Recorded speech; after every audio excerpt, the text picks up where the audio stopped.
Hey, how you doing everyone? Welcome back to Big Frogs 4x4. Today's episode, we're going to be installing the Banks boost tubes on a 2017 Chevy Duramax. Now the Banks install video for these is a very good video. I recommend you definitely watching that on the Banks website. If you're looking to buy these, chances are you already watched the video. What I'm trying to give you is a second perspective. They obviously have installed these multiple times and had some practice before installing them, and didn't run across any issues in the video. This video is to hopefully show you any issues that I might have for a first-time person ever installing them. I've never done this before, so you're going to follow along with me and run across any issues that I have so you can see what you might run into when you install them. Now, these were not free. The customer, the person who owns this truck, not me, not my truck, the person who owns this truck paid for these in full. Not sponsored by Banks in any way. I am not getting any compensation from Banks for installing these. The person who owns the truck bought them, and I'm installing them for them and just shooting a video so you can see how to do it too. Now the first thing you want to do is lay out all your parts and go through the checklist to make sure you have all the tools that you need. And make sure that you have all the parts.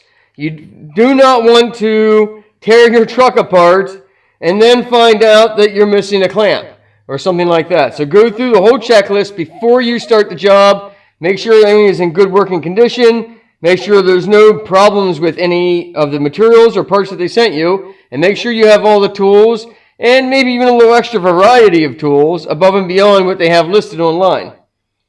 I did run across one issue. If you get one of these kits, and one of the first kits, they just started releasing them at the time of this video. Go grab it. The QR code that's here at the bottom of the paper, when I tried it twice, both times it sent me to a Banks Ram for a Dodge Cummins. So I don't believe this QR code's correct. You'll have to go on Banks' website under this part, and then you click on it and it gives you the instructions and the full list of everything you'll need. And it's nice on here because it gives you color instructions. Now on this list of tools, it is missing the Torx bit that you need to remove your inner fenders, and then you'll also need whatever socket it is on your truck to remove the lug nuts. Truck I'm working on has aftermarket wheels, so they're not going to be the same as what yours are. Or probably not. So I'm going to just make sure I get those wheels pulled off, and then we'll start working on getting the inner fenders out. Alright, now to make things a little bit easier for you, their parts sheet that's on here does not tell you which clamp is which size. So there's 7 of the 4-inch clamps, 2 of the 3.5-inch clamps, and 1 of the 3.5-inch clamp. The part numbers on the clamps do not match the part number on the sheet. So you have 7 of the same clamp. They're obviously the 4-inch clamps. So these are the 4-inch clamps. They are, let's see, the HPS,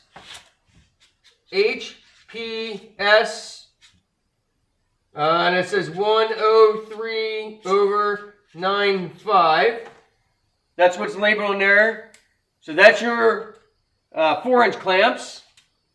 Then you have one of the, let's see, it's a Murray. I'll move some of these other tubes. You have one of the Murray. It's a Murray 337K1 9361A. And that is the, see, 3 1/4 inch. So that one's 3.25 inch.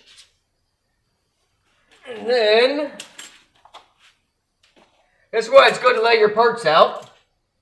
The 3.5-inch clamp, and there's two of those, so 3.5 inch, and it is a Murray, let's see, 359 H19182A. Alright, so you have your 7 4-inch clamps, your two 3.5-inch clamps, then your one 3.25-inch clamp.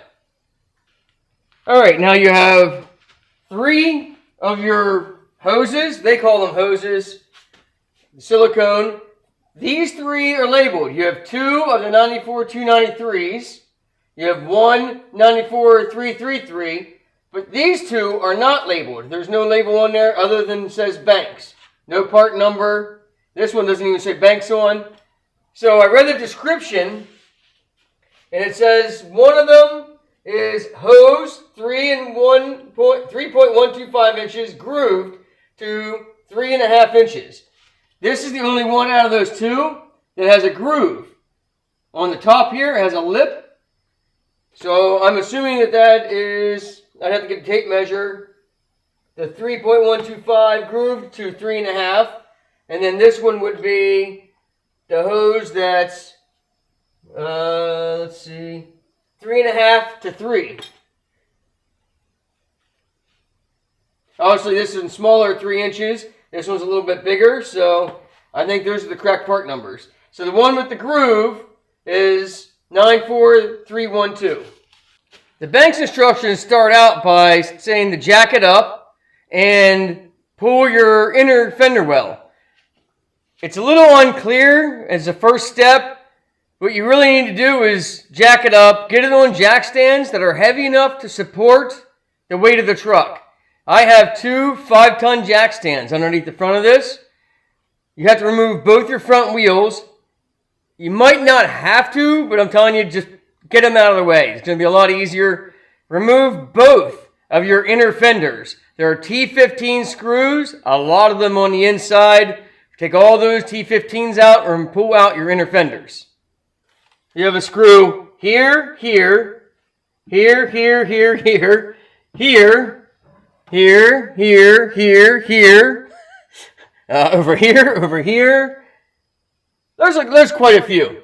So go along and get all these screws out of this inner fender. Like I said, T15. If you can get yourself a little impact or something, even a cordless ratchet, and make this a lot quicker of a job. Get a box or a magnetic tray and make sure you put all these screws in so you don't lose any. This should fall down and out fairly easy. If not, you probably missed a screw somewhere. So I'm going to get the last screw out of here.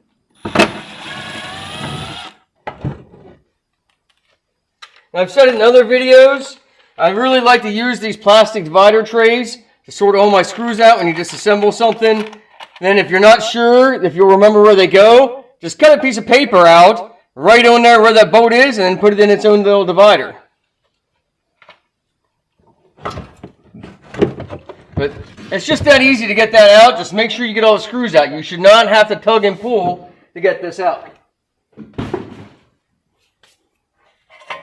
Hey, look, now we can see stuff. Then you got to do the same thing to the other side. Once you have your inner fenders out, you want to unplug your mass airflow sensor. This red clip here, you just press it out till you hear it click. Then right in the middle, you need to press down and then pull back. And just so you don't forget to plug this back in, because I have a tendency to do that, because I'm old and I forget things. And you don't want to fire up the truck because you will have a check engine light right away. I like to try to put a rag or a paper towel or something around it so it's like a flag.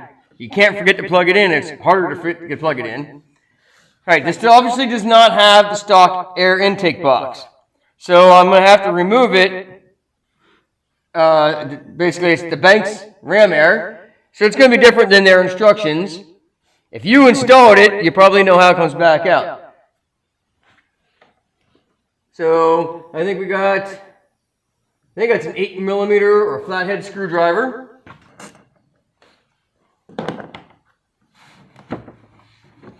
And then the Banks filter, if it doesn't get stuck in there like that, pull right up and out. Now's a good time to clean the filter if it's dirty. This one is barely even used. Alright, this is the part where my microphone quit working completely. So what we're doing here is we're using a flathead screwdriver, and we're working to get the sensor plug out of that clamp there on the intake tube that goes down to the intercooler. It's just kind of a press-in plug, but it is in there, as you can tell, pretty tight. It's in there stuck, and it's really hard to unplug the sensor with that in there. I tried to get it from up top. As you can see, it didn't work, so I'm coming down from underneath in the wheel well and pop it out from there. Then I'll come back up on top, press the little release tab that's on the sensor plug, and then unplug it. You'll then need a 14mm and remove the sensor from the tube. And I'm doing this first before removing the tube so that you don't catch the wire on anything and damage the sensor. And next you want to grab a 13mm, loosen that bolt up. Once it's loose, you should be able to thread it out by hand. Now once you get that sensor out of the way, you can remove your tube, remove the clamps, loosen it up. Go down underneath, take a flathead screwdriver, which you can't get a screwdriver in there and a camera at the same time to release that. And I'll show you further in the video here how you release that once I get the tube out. You just kind of pry down on it a little bit and then pop it free. Like there's a spring clamp down below that you can pop. And once you have that bottom tube released, then this will all pull down and out. Now this is the spring clip that's down on your intercooler. You have to be able to take the flathead screwdriver, it's down on the intercooler, and kind of pop that up and out of its tabs. You'll see on the end there, right there where you see where my finger is, there, and on the other side, they'll kind of pop and lock out of place. It'll unlock. Then you can release the lower part of the tube, and then pull the tube down and out of the truck. Now they want you to reuse this metal spring clip here. So let's see, it says just remove it and install it on the new piece from Banks, but we got to figure out how it comes off of this tube here. Okay, so both sides of this kind of need to be pried out, and that can get your clip out then. Now, to reinstall it on here,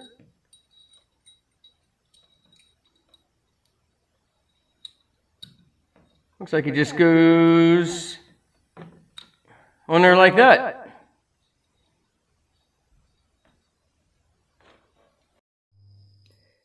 The Banks install video is pretty good at this. You have two 4-inch clamps at this end, 4-inch clamp here, one 3.5-inch clamps here. You install your O-ring in the groove down here and transfer your snap ring from the factory tube to this one. And I put a very thin coat of white lithium grease to that O-ring.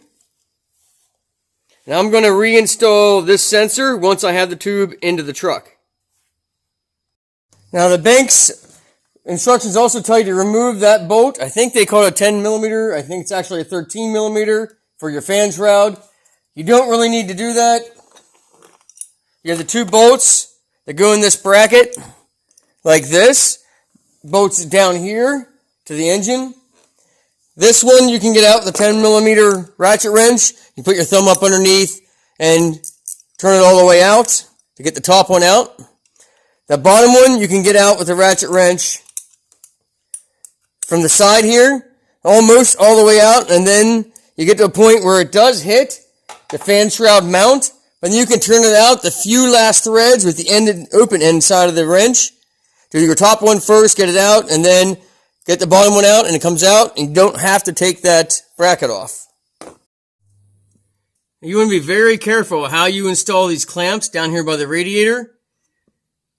They only really go in pretty much one way, without rubbing the radiator, without hitting or catching anything. So I found this is about the best pot I could find, the best position I could find, where it's not touching or rubbing on anything, and it's still tight and you can still fit the tube in. Now you want to install this upper first before you snap the bottom in. When you get that down, you can feel your hand underneath it and kind of feel around it, and then press it in, and you'll hear it click into place on the bottom down there. And up here at the top, like I said, just slide it over and then press the bottom in. Leave this top clamp loose. And I left this clamp loose. And that way things can be moved and wiggled around to get it into place. And then tighten both of these clamps. And like the instructions said, no more than 5 foot-pounds. Once you have those clamps in place, you can put your sensor back in.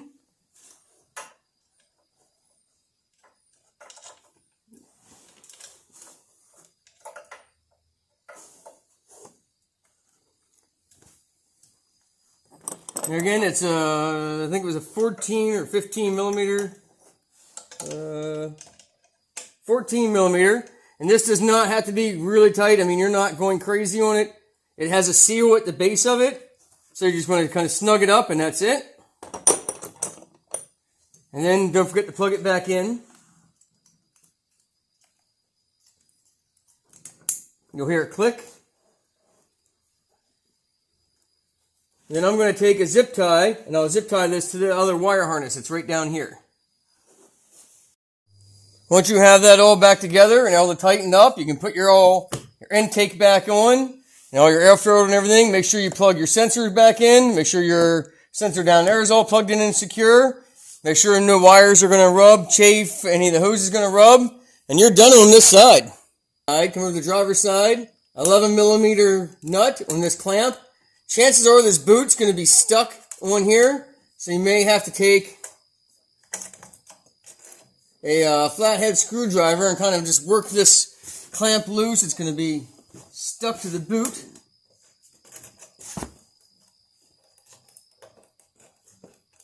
Kind of like when you do a radiator and the radiator hose gets stuck. Same with that one. These clamps, this silicone, these boots get kind of stuck on there. You just kind of got to work them loose. And now you got to come down underneath. And on the instruction video, I don't know if I'm going to get a camera down there or not. Once I get the tube out, maybe I'll show you. But it's a tight squeeze down and in there. All right, let's see. I got the coolant jug there. There's the hose that goes forward. There, you can see my ratchet. So I get my light to stay there.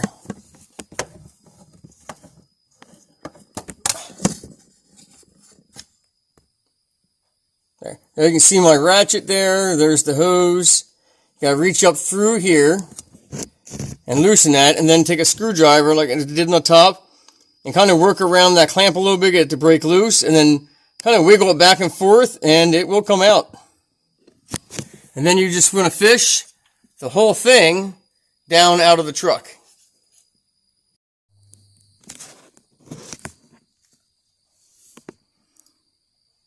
Alright. Just like the Banks instructions say, put that boot on first. It's hard to work in here with a camera. No cameraman. But alright, following the Banks instructions, basically if everything here on up is good, it would help to have a second person help assemble this part, because trying to hold this bottom tube while trying to press the upper tube on to the bottom tube and trying to hold it all together. It'd be nice to have somebody down here to hold it while the top person pushes and fits everything together. But you can do it with one person, but a second person on this side would definitely be easier. So yeah, this side is basically exactly what they say in the instructions from Banks. I wouldn't, I think, really change anything. I put the clamps on, basically facing that way, so you could tighten them easier. So this clamp up here has to go on this side by the firewall. This one could go on either side, but I think it just looks better when they're on opposite sides up here. Be careful of the dipstick tube that I actually lifted it and pulled it out a little bit so it would be easier to tighten that nut, or tighten that clamp. And yeah, this side wasn't so bad. It would just been a lot easier with two people. Once you have all the tubes and everything bolted in, you can then go to getting your inner fenders on, getting your tires on, jacking it up, getting them back on the ground. But I would suggest before you get all this back together, fire the truck up and listen for any leaks. See if you can build any boost up on it and see if any of the tubes, clamps or something pop off. Make sure you got everything tight before you have to take all this back apart again. So it's late. I'm going to come out here in the morning and I'm going to do all that before I put the tires on. I'm going to fire the truck up. Make sure I didn't miss anything before I button it all up. If everything's good, I'll reinstall the fender flares, or I'll reinstall the inner fenders on both sides and torque the tires on. I torque them on by hand with a torque wrench. So that concludes this video. Thanks for watching Big Frogs 4x4. Don't forget to like and subscribe. Hit that bell if you want notified of each video as it comes out. And as always, God bless.